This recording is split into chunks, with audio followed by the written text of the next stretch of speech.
Welcome to Our Voices. I have a special guest, and this is in honor of Jazz Appreciation Month in the month of April. I have the legendary Bob Thompson. Bob, how you doing today? Just great, Ray. Good to see you, man. Good, good, good. Everything's okay? Yeah, everything's fine, man. Good, good, good. Hey, is this pandemic, is it holding you down as far as playing in certain venues? Well, yeah, for the past year or, probably 12, 13 months, haven't been playing live too much. I've done a few virtual things, but as far as holding me down, I've tried to use the time to be creative, to study and try to improve, my playing, and been doing some writing and things like that. So it's been good in a lot of ways. It gives me time to reflect and appreciate a lot of things that, you take for granted, So it's been good in that respect. Now, before I go any further with my questions, I just want you to tell the viewers and listeners, tell us something about Bob Thompson. Well, I don't know. I've been in West Virginia for a long time. Probably I came in 1960 to go to school at West Virginia State, and I was a trumpet player then. I was a trumpet major.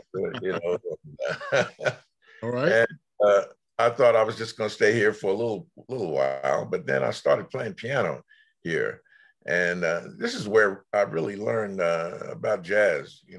A lot of people think that, well, being from New York, that I learned how to play jazz in New York and then came here, but it was just the other way around, because there was a lot of jazz being played in the Charleston area at the time when I came, and there was a lot of great musicians down at West Virginia State, and so it was a lot of people to learn from. Okay. Now, you did mention that you was going to West Virginia State. Did you pledge while you're down there? Yeah. What you pledge? Omega Psi Phi, yeah. Okay. You could have done better, but okay. But you pledge, okay. I don't know about that. Hey, Bob. So When did the dream first start for you to become a full-time musician? Well, as I said, when I was at State, I had a trio. After my probably second year there, I had a trio, and we went to compete at the Notre Dame Collegiate Jazz Festival. And out of that jazz festival, we got a trip to go to Algiers. Actually, we got a couple of trips, but one year we went to Algiers, and we were there for a month playing, and played with, they augmented my band, have a great saxophone player, Monkey Green. And, but anyway, that experience of just playing music every night, we played in this big stadium and crowds came, and that's when I really started playing the music. Monkey Green was a big influence on me. I think before I started playing with him, I was playing notes, but when I left him, I was trying to play music, because he would tell me all the time, whenever you sit down to your instrument, you should play like it's the last time, like you might not have another chance. So never sit down and just jive your way through, and he was such a fantastic player. So when he'd finish soloing, he'd walk off stage, but he'd walk by the piano and he'd say, "It's the last time, man, you better go for it," Mm-hmm. But just having that experience, and I thought, I could do this. I would enjoy doing this for my life, because I was planning to be a band director. I was more into music education and instrumental music and things like that. But after that experience, I just decided, jazz was the thing, because it was a way to really express myself and to try to reach out and touch people. That became important to me. Bob, you just mentioned touching people. I've been to some of your sets, and I've seen the crowd. I've seen how young folks, younger than I am, and just take a liking to jazz music, especially your music. Anytime when a 30-year-old somebody they say, well, oh, we got to see Bob Thompson, Bob Thompson, Bob Thompson. I mean, that speaks volume right there because a lot of folks, young people don't really like jazz. I mean, if they've never been in a band, they would not understand jazz because, I mean, of course, jazz is another form of art.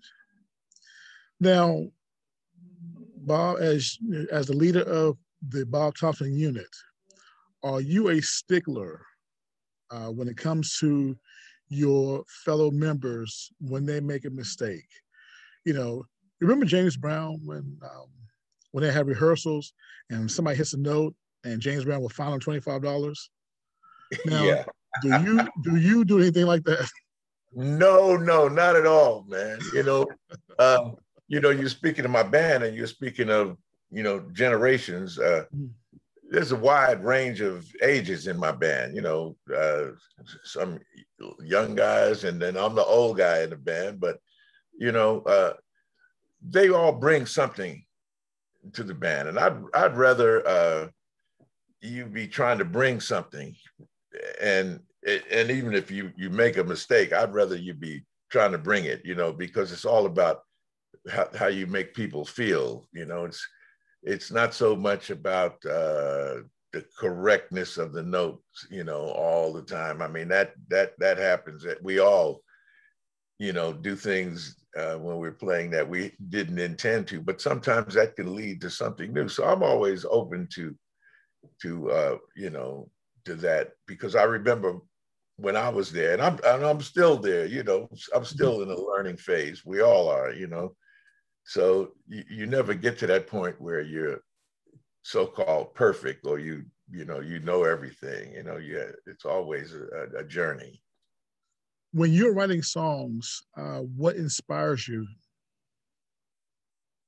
Well, sometimes it's life experiences, but and sometimes it's the mission. Like right now, the things I'm writing, I feel like this is a time when we need to try to bring people together because that's what music does. But really, right now, I think it's important, for musicians to take that responsibility of trying to reach out to people and bring people together. So the kinds of things I'm writing right now are directed towards that end.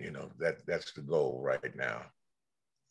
One of my favorite songs that you've uh, played is, I believe, it's Nigerian Marketplace. Oh yeah, Yeah. yeah, That yeah. and that part right there, that is my favorite. Yeah. And tell me the backstory about Nigerian Marketplace. Well, Nigerian Marketplace was a piece written by the late great Oscar Peterson, and he didn't do a lot of writing, but that was one of the things that when I heard that, that just felt so natural that I had to do that. The other thing is I had spent some time in Nigeria too, with that same band I had in college. We went to Nigeria and stayed there for about a month or so. And so that just spoke to me. But it's such a great tune, and it features the bass player on that line that you're talking about. Yes. Where the bass plays the melody. And so that makes it special. So all of the bass players that have played my band, try to learn that tune because it's a great feature song for the bass. But it's got that openness, that feeling of space. That's what I love about it. Yeah. Who inspires you to be the pianist that you are now? Who inspires you? Well, when I first started, it was Oscar Peterson. That was how I got started. When you get started, you have to grab onto somebody and try to go down that direction, and then you try to get off and go on your own. But I'm inspired by lots of other instrumentals, like Miles Davis. He was a big inspiration. right now, I like, there's a saxophonist, Joshua Redman. You know, I love his Okay. work. I like the way he writes, and I like the way he approaches the music. You know, you were talking about, you know, then there's some contemporary guys, but one of the people that had a big influence and was John Blake, late John Blake, jazz violinist from Philadelphia. And he inspired me to record my own music, you know, and he produced a couple of CDs for me and played on some, you know, and we co-wrote a couple of tunes that I recorded. But he was a big inspiration in terms of me getting my own music out there. Before that, I was playing and recording, you know, standard tunes like from the jazz repertoire and standard things like that. But he said, man, you need to start recording your own music, because he heard a couple of things that I had done. So he was a big inspiration as far as me going down my own direction. You mentioned Oscar Peterson. Who is he? Well, Oscar Peterson, he was a Canadian-born pianist. He was born outside of Montreal in a little area called Little Burgundy.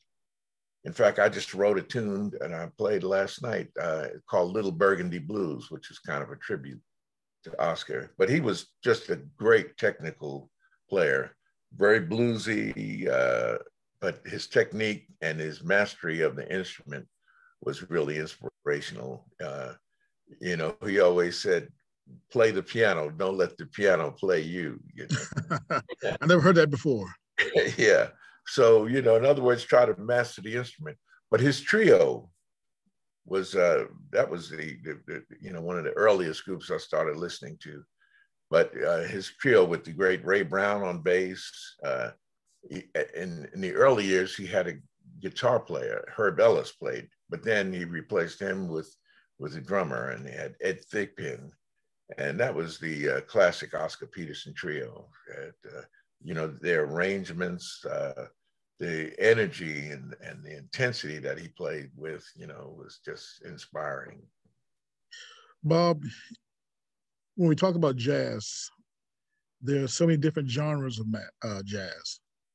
There's the traditional jazz, there's contemporary jazz, and there's the standard jazz.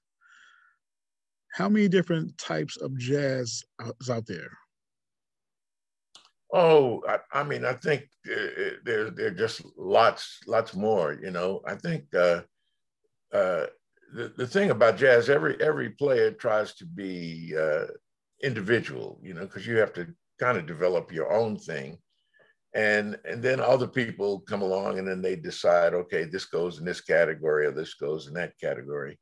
But I've been playing long enough that I've played, you know, starting with like bebop, you know, with swing, you know, later on, you know, the funk element came into the music, you know, some people classified me as contemporary jazz, but then there was avant-garde, which I didn't get too much into that because I like to keep my music, you know, close to the people, you know, so, but, you know, jazz continues to grow, and that's the thing. It has to, the music has to evolve. Like you talked about young people, and I've been playing long enough that I have people come to hear me bringing their kids that said, yeah, my mother or father used to come and hear you play, you know? So I've tried to play all of those different styles, and I still reach back and do old things and try, as well as doing, you know, contemporary things. I think it depends on the audience that I'm playing for. When it comes to you playing music, what was your best performance? What was your worst performance? And what was your most embarrassing performance? Oh man, you know, when I first started playing around in Charleston, I was playing, there was a place called the Palm Gardens And so I went there, and when I was still a student and was playing, and the owner said, "Man, get off my piano. You ain't saying nothing. Get off my piano," you know. Yeah. But that was inspirational, you know, because Okay. I went back to work. That meant go back to the woodshed, you know, get yourself together, you know. Yeah. And but a good performance is when you see people leave with that look on their face, you know, that joy, you know, and you know that you've made somebody feel something. And you know, because the music, it only is alive while you're playing it, you know. Okay. And the only thing you have to show for it is what people leave with, you know, that look in their eyes, you know, that smile on their face. When you can accomplish that, then you know it's been a good performance. It's been a successful performance. Now, you've been doing this for over 40 years. Oh yeah, at Uh, least. Yeah. are you getting tired?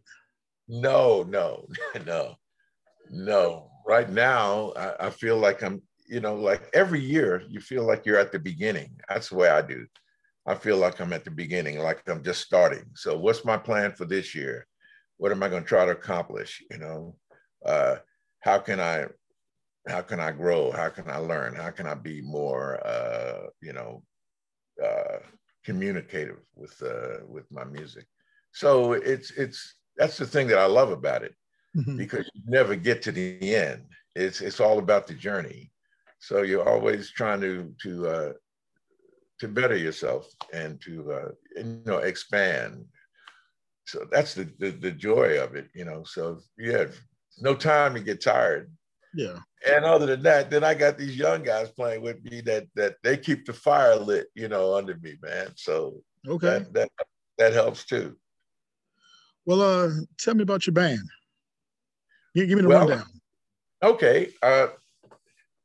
Tim Courts, as you know, he's the drummer. He's the force, you know. He's the heartbeat of the band. Tim is just he's a drummer in the band, but Tim's just such a great musician. He brings such a feel, you know, to the music that it just lays the foundation. As you probably know, Tim is a great keyboard player as well.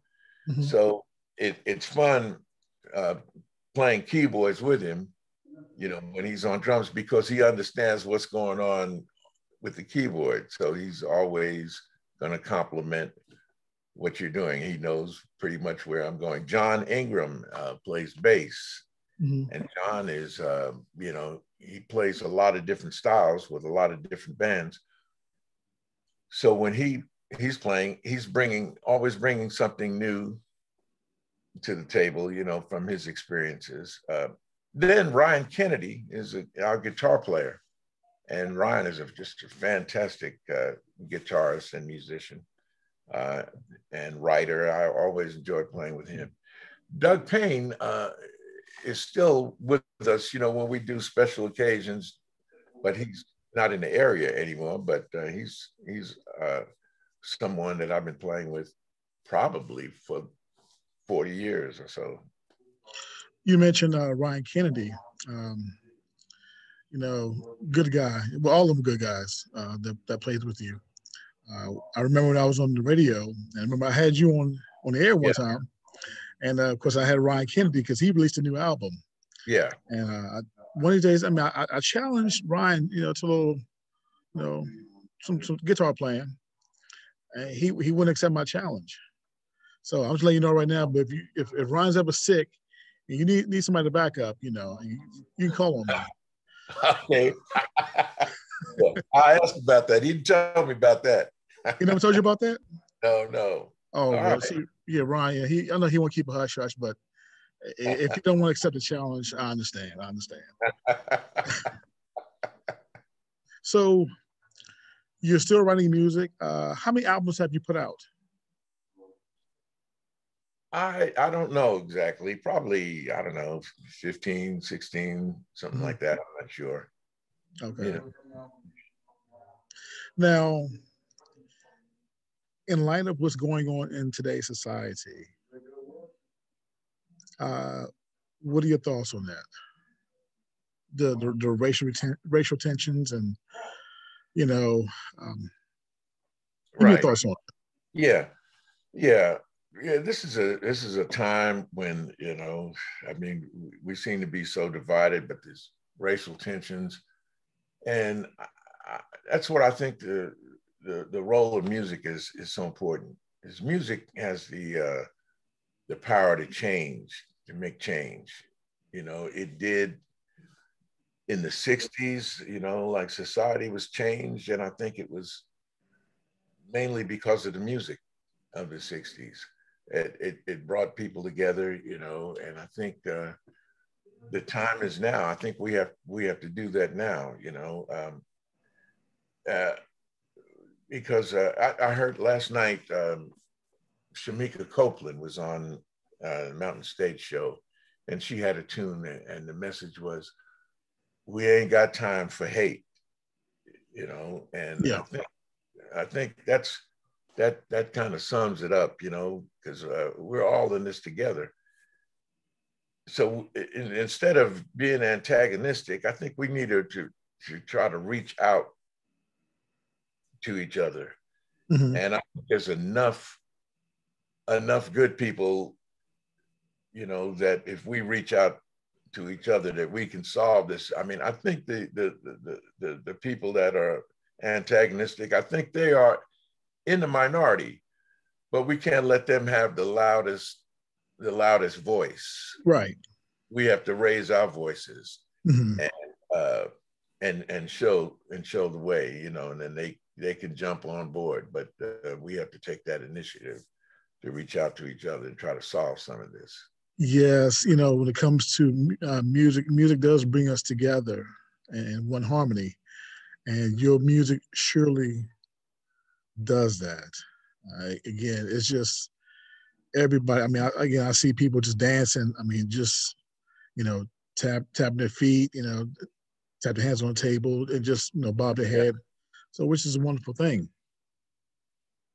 yeah, it's about the spirit, and we all that's something that we all have in common. Mm-hmm. And I think if we experience more things that we have in common, we don't have time to be worrying about what our differences are. Let's experience some good things together, and love and that kind of energy. It's hard to hate somebody when you all are having a good time, when you all are feeling the same thing. It just shows that we all have that same human spirit that can be touched by music. Bob, have you experienced anything like that in your time, as far as playing in certain venues where you can't go here or you can't enter through this door because of the color of your skin? Have you faced that? Um, not No, not really, because I wasn't on the road during the time, when all of that was happening. So I really haven't run into that in my travels. I've I remember when I first came to West Virginia, my first day in West Virginia. Um, I got off the bus on Summer Street, and across the street there was a little place, and I ordered a hamburger and a Coke. And the lady told me, "Well, you can have it, but you can't eat it in here. You have to take it to go." And I said, "What?" And my first experience. That was my first experience. Mm-hmm. But then I found out later that was the last place in downtown Charleston that had that kind of policy. And I think about that often, because that place is gone. Yeah. And I'm still here. I'm still here, but that was my first experience with that. So, Bob, what does the future hold for Bob Thompson? Well, like I said, trying to write right now and just play it as long as I can play. I want to keep doing it, and because that's what keeps me going, you know, the anticipation of playing for people and making people happy. You know, that's what I want to do. So as long as I can do that, I'll be right there. Okay, okay. And one last question. Well, two. Now, I'm interviewing another guest after you. You know who he is because we talked about it, but it's gonna be a surprise. So we're gonna say the initials are MM. Okay. Okay. So, what are your thoughts on MM? Well, MM to me says that's the man, Marion Meadows. Marion, you know, as people may know, is from West Virginia. He's from the Beckley area, and I met him many years ago because he would come into town and to visit his mom, you know, when she was still living in Beckley, and but he would always come down to a little place on the boulevard and sit in with the band, you know, bring his horn, come down and play, and he is one exciting saxophone player. You know, he plays the soprano sax, great writer, great performer. I got to see him live in Philadelphia about, I don't know, just before this pandemic started, maybe 15, 16 months ago. And he just electrified the place, man. But he's one that we need to be proud of here in West Virginia, but he's a great player and a great person, you know. Yeah. And his personality comes out through his horn, you know. When he's playing, you can tell the joy, you can feel the joy that he has in playing music. Okay. Last question, Bob. I'm going to let you go. Who is on your Mount Rushmore as far as jazz artists, composers, pianists? It just collaboration. Who's on your Mount Rushmore? Now I know you have a whole lot because you named a lot of people like Oscar Peterson. Yeah. So instead of 4, I'm going to give you 6. Okay. All right. 6, I have to say Louis Armstrong. I have to say uh, uh, uh, Billie Holiday. You know, then I have to say Miles Davis, and I already said Oscar Peterson, Ahmad Jamal, and if I had one more, and this is a person that I've just in recent years became appreciative of his piano playing, Mulgrew Miller. Okay. Pianist who we just lost a couple of years ago, but he's been my inspiration all during this pandemic. That's who I've been listening to, you know, and learning from. Okay. Okay. Bob Thompson, thank you very much. Hey man, it's a pleasure sitting down and talking with you about this right here. Again, this is Jazz Appreciation Month. Again, thank you very much. All right, thank you, Ray. All right, you take care.